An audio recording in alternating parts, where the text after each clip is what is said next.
欢迎来到新闻和活动频道，请订阅和分享已更新有关当今最着名明星的最新信息。身高1.61米，背1.8米，干尸周深的人生不只有被误解这么简单。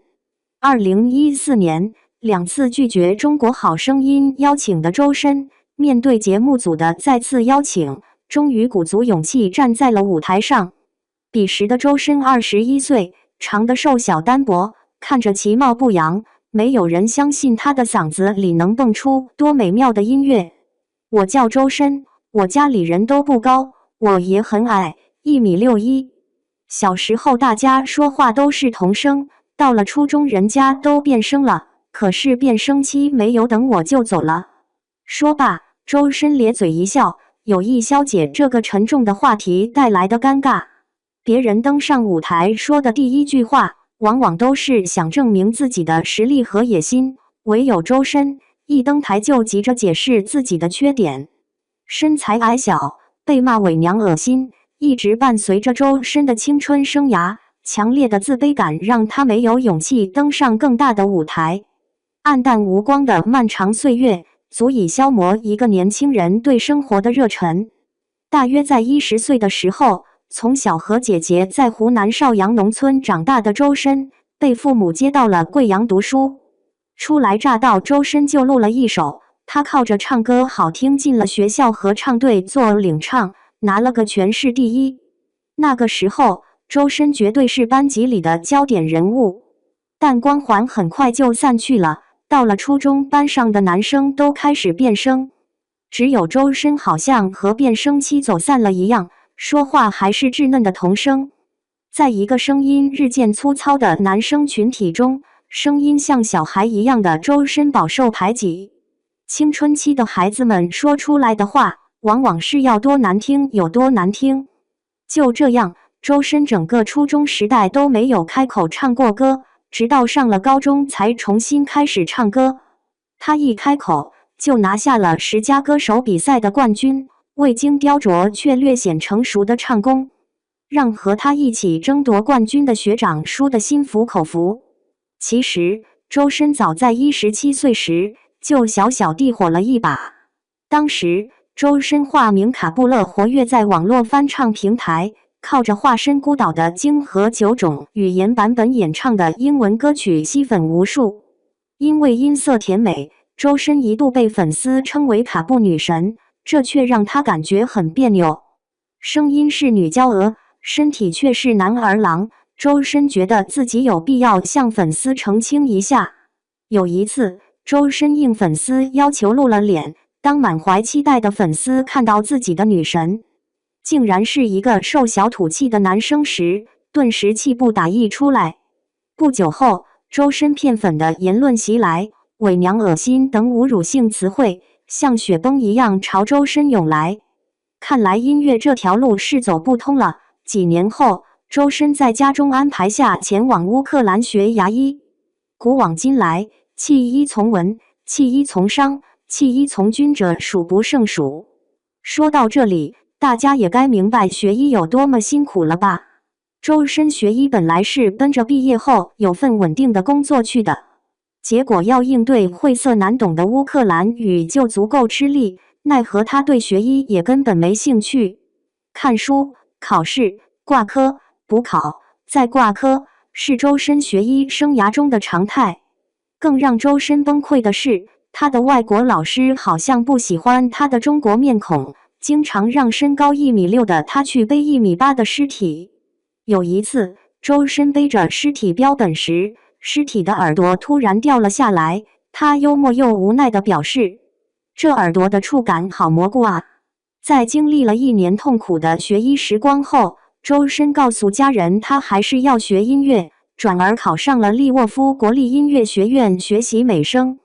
周深一开始学的是男中音，因为训练强度大导致声带小结，养了很久才缓过来。周深认为男中音不适合自己，于是他就重新找了一个适合自己的老师。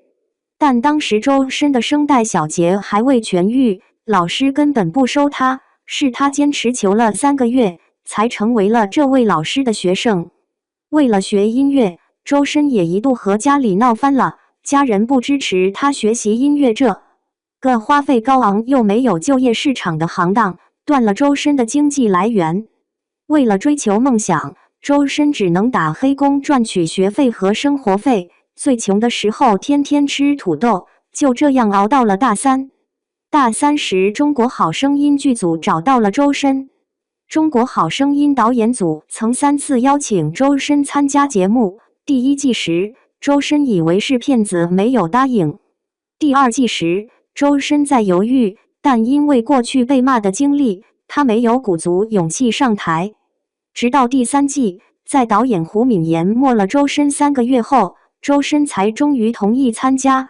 但直到登台前，周深都在以自嘲的方式讲述自己的缺点，希望大家后面对他少一些指责。可见青春期时漫长的言语攻击，给周深留下了多么大的心理阴影。在节目中，周深演唱的《欢颜》惊艳全场，但最后他还是被导师那英淘汰了。对不起周深，我喜欢李维。虽然惨遭娜姐淘汰，但能登上舞台就是机遇。周深也在人生的下一个转角处遇到了自己的贵人。这样的歌手必须一尘不染，他正在盛开的时候，而且会盛开很久。这是高晓松对周深的评价。先不论高晓松道德如何，他看人的眼光还是很准的。当时音乐人隐约非常喜欢周深演唱的《欢颜》，极力向高晓松推荐这首歌。